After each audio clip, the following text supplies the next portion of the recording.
So, apparently, not everyone agrees with us on the Orlando Brown signing as a big W signing for Cincinnati Bengals. Did it cost a lot? Yeah. Did it going to cost a lot for any star top player at the position to get signed anywhere? Absolutely. Well, according to NFL executives, they don't agree with Cincinnati signing Orlando Brown. And what I say, starting off right away, is who gives an actual F what they think, feel, or anything. Because are they the Cincinnati Bengals? No. Are they as popular or as successful right now as Cincinnati Bengals? Well, no. Then who cares? But let's listen to these dum-dums as we get more and more,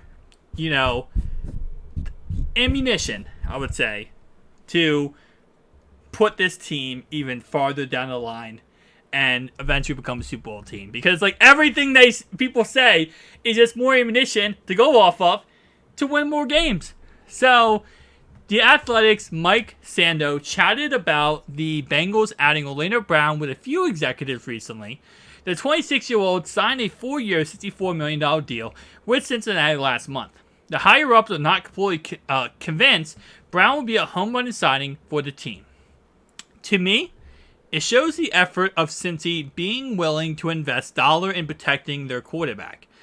I'm good with them doing that, an executive said. At the same time, I'm hoping they've done their research just from the standpoint that there's a reason he's on his third team in 4 seasons. Okay, well, I hope you did your research too. I really do.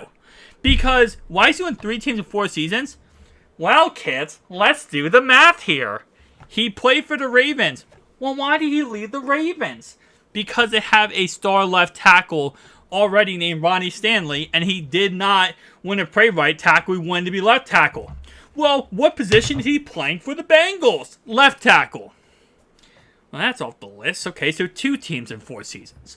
Well, why did he leave the Kansas City Chiefs? That is a question. That is definitely a question. But he only left 1 team to get a big payday with Cincinnati. That's it. Now, you could make the argument, well, why did the Chiefs let him go? The Chiefs didn't. The Chiefs tried to sign him, but he'd rather play for Cincinnati. It is what it is. Now, again, it might not be anything wrong with the fact that he wasn't not good. The Chiefs offered him more money last season to stay with them long term than him going to Cincinnati for less money. And in this season, they still offered him a big contract, and he said no and went to Cincinnati. It's not like teams are trying to get rid of him. The Ravens traded him for a first-round draft pick. You know how good you are when a team trades you for a first-round draft pick? When Jalen Ramsey, Darren Waller, Austin Eckler now is being talked about, Derrick Henry. All these guys are going for third-round draft picks. Imagine your value when you're getting traded for a first-round draft pick.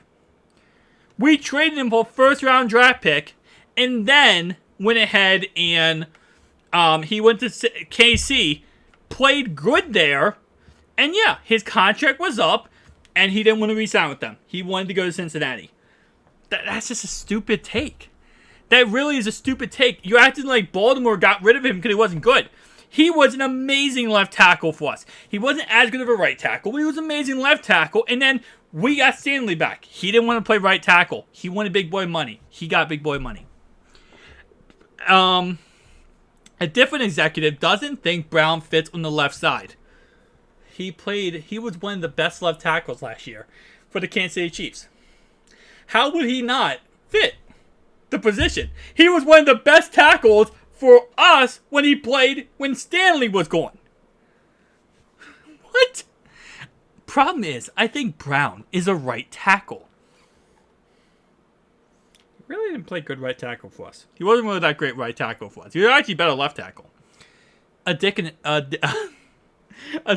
executive said, well, that statement would completely elsewise what I just said.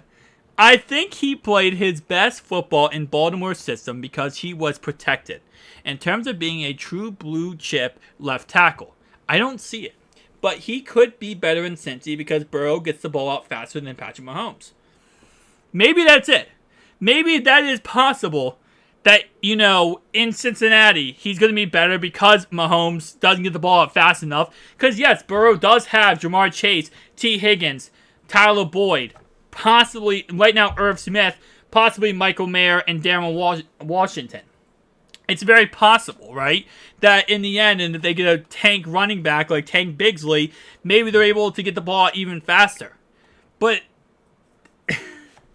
to say he's not a good fit at left tackle is absolutely ridiculous when you look at his past playing left tackle for two different organizations. He was successful. He was good. He got the job done, and he was way above average at those two teams.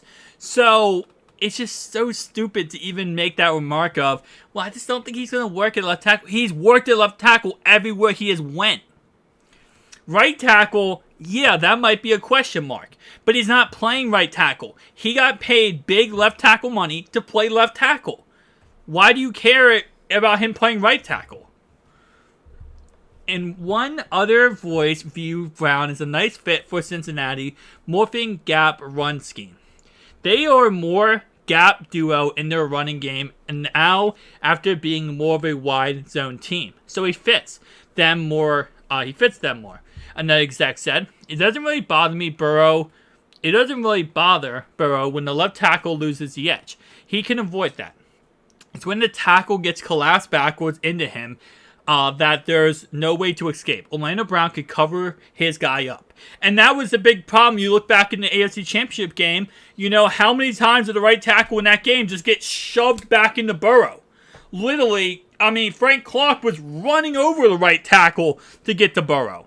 And that is the problem, is, yes, when, let's say, for example, you're going off the edge right here, and bam, he gets around him, Burrow steps up in the pocket, looks down the field, throws the ball. Instead of it being, well, that left tackle now is on the ground, and the guy is in Burrow's face. And again, like they said in the very beginning, yes, they paid this money, spent all this on a right tackle to protect Burrow. You have to protect Burrow. He is your franchise quarterback. He is your team. The Cincinnati Bengals is Joe Burrow. Okay? You don't protect Joe Burrow, you're not going anywhere. You're not going to become a Super Bowl team. You're not going to do all these things and crazy accolades if you don't have Joe Burrow, your franchise quarterback. So, what do you do as a team? Your job is to protect him. Make sure he's upright. Make sure he's not getting hurt. They did exactly what you're supposed to do in an NFL team. But people, for some reason, it's always been like this. There's a stigma around the Bengals and around the Ravens too. Both teams. Where it's like, no matter what we do, it's not good enough for the NFL. It's always, well, they just got this guy. But you know what? Even though if that guy was still in KC, every executive would be like, he's a crazy left tackle. Can't believe KC signed him. KC signed that guy. That's the best signing ever. Why would they? Of course they're going to re-sign that guy. He's the best left tackle in football. Leaves KC. Leaves a Super Bowl team. Executives. Well, he's a problem. Clearly he was a problem. Clearly he's not good. Clearly he has problems. But if he stays in KC, he's still amazing. He's still the best tackle in football. He's still no problem at all. It's just because he left a team that you have been man crushing over in Kansas City. Now he's not that good. Now it's not that good of a signing. Because, oh God, imagine a player leaves KC and goes to Cincinnati. You're still a really great team and could easily win the Super Bowl and beat KC as, 3-1.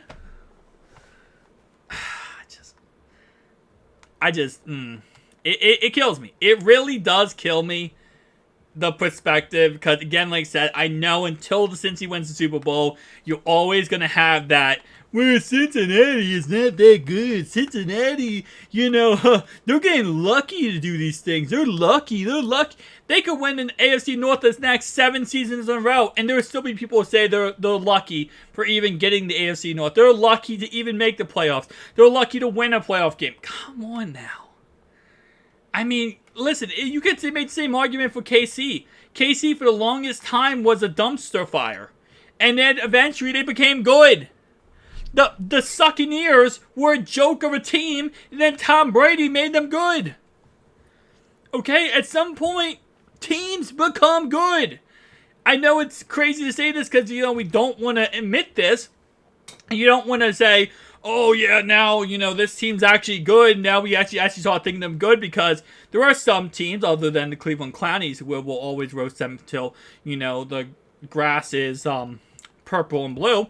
But other teams, like, the Cincinnati Bengals, they used to be bad. They did. Well, not bad. They used to be average. And now they're good. And nobody wants to admit that or accept that fact. And it's just...